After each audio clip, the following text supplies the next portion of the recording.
Assalamualaikum warahmatullahi wabarakatuh. Perubahan iklim, dusta terstruktur dan masif. Video 5. Konvensi Perserikatan Bangsa-Bangsa tentang kerangka kerja perubahan iklim mendefinisikan perubahan iklim sebagai perubahan iklim yang disebabkan baik secara langsung atau tidak langsung oleh aktivitas manusia sehingga mengubah komposisi dari atmosfer global dan variabilitas iklim alami pada periode waktu yang dapat diperbandingkan. Ini dari PBB, kemudian ini ada tulisan yang berdasarkan pada 9 penulis Muslim. Kesimpulannya, umat Muslim menafsirkan perubahan iklim dengan cara yang berbeda, menganggapnya sebagai A. manusia, B. Tuhan, C. mengabaikan keberadaannya. Halaman 14. Jadi ini sama, manusia adalah aktivitas manusia, Tuhan adalah yang menciptakan iklim itu sendiri, mengabaikan keberadaannya ini mengabaikan ayat-ayat Allah. Definisi perubahan iklim. Program perubahan iklim global Amerika Serikat mendefinisikan perubahan iklim sebagai reaksi ekstrim terhadap fenomena cuaca yang menimbulkan dampak negatif terhadap sumber daya pertanian, sumber daya air, kesehatan manusia, penipisan lapisan ozon, vegetasi dan tanah, sehingga menyebabkan 2 kali lipat konsentrasi karbon dioksida dalam ekosistem. Ini definisinya sangat benar atau betul, kondisinya seperti itu di alam ini, hanya judulnya perubahan iklim, padahal iklim itu tidak berubah, iklim itu tetap. Fakta yang terjadi: A. Aktivitas manusia adalah ucapan dan tindakan yang melanggar petunjuk Allah SWT. Contohnya, iklim itu tetap dibilang ada perubahan iklim. Jadi hukum Allah SWT bekerja otomatis, yaitu hukum sebab akibat. Variabilitas iklim alami adalah suhu, angin, hujan, dan lain-lain. Ini yang berubah sesuai definisi tadi.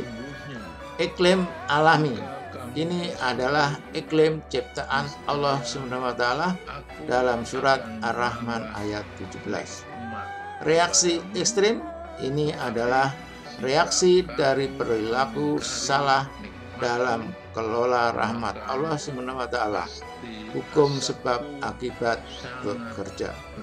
Dampak negatif ini adalah bentuk sanksi hukum jika terjadi pelanggaran dari petunjuk Allah SWT.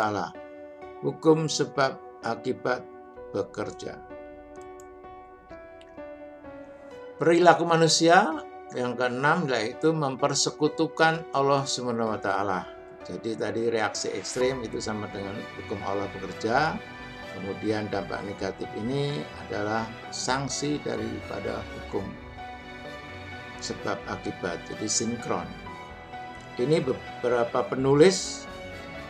Sebaliknya, persepsi perubahan iklim sebagai hukuman Tuhan mengaitkan penyebab kerusakan lingkungan dengan perilaku tidak bermoral manusia.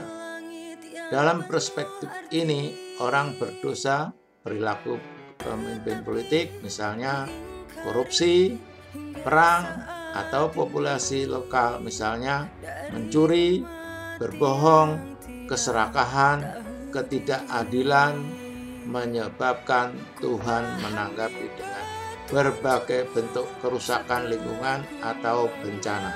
Inilah reaksi ekstrim, dampaknya tadi negatif. Penelitian telah mengamati pandangan ini pada komunitas Muslim di berbagai wilayah Afrika Sub-Sahara. Nah, ini penulisnya ada di halaman 6. 1. Manusia yang bangga dengan golongannya. Al-Quran Surat Ar-Rum ayat 32. Nah, inilah yang mempersekutukan Allah SWT. Jadi bangga dengan golongannya, memecah belah agama, memecah agama. Nah, ini kita juga mengalami saat-saat ini. Orang-orang yang tidak menunaikan zakat dan mereka kafir akan adanya kehidupan akhirat. Al-Quran Surat Fussilat ayat 7. Ini orang pelit. Kemudian yang ketiga, anak durhaka. Ini mungkin ada di pribadi atau masyarakat di Indonesia. Al-Quran Surat Al-Isra ayat 23. Yang keempat, menolak Al-Quran. Al-Quran Surat Al-Qasas ayat 87. Nah, inilah perilaku yang mempersekutukan Allah SWT. Ini menolak Al-Quran, ya banyak ayat-ayat yang didustakan, termasuk perubahan iklim tadi, mendustakan ayat Allah. Ada 4 hukum Allah SWT yang dilanggar. 1.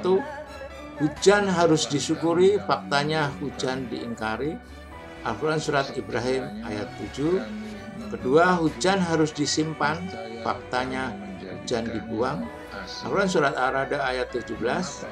Iklim tetap, faktanya iklim dibilang ada perubahan iklim. Ini dusta. Tadi yang sudah saya jelaskan, iklim itu tetap. Alam itu benar, dibilang bencana alam. Ini juga dusta.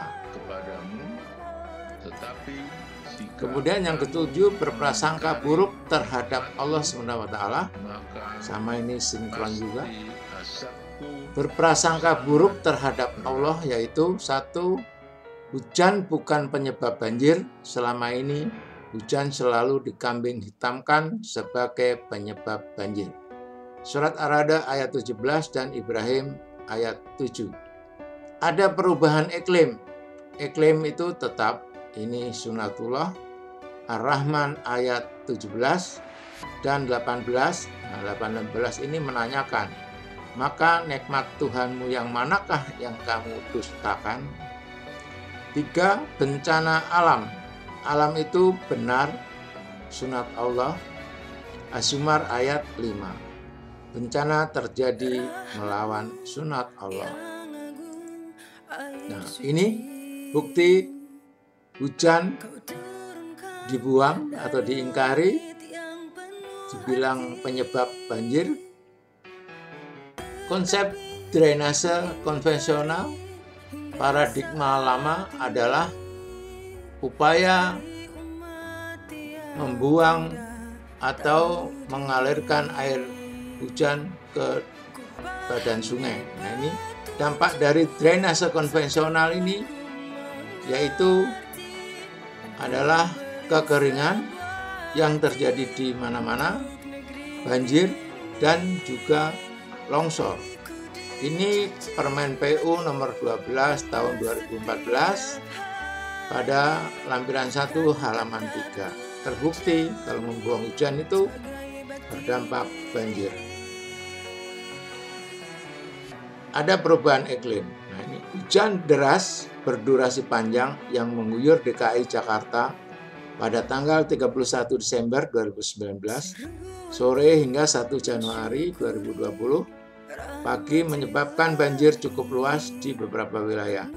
Curah hujan yang ekstrem ini, kata Badan Meteorologi, Klimatologi, dan Geofisika (BMKG), dipengaruhi oleh perubahan iklim. Nah, ini statement yang begini ini mendustakan ayat Allah. Tadi sudah saya jelaskan di surat Ar-Rahman ayat 17.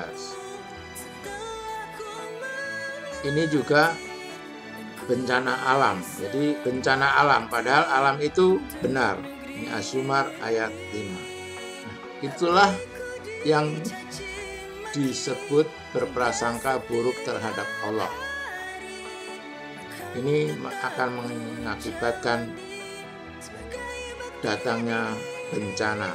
Ini surat-suratnya. Di sini juga berprasangka buruk ini ada petunjuknya, mendustakan, berprasangka buruk mendatangkan bencana. Demikianlah, billahi taufik wal hidayah. Wassalamualaikum warahmatullahi wabarakatuh.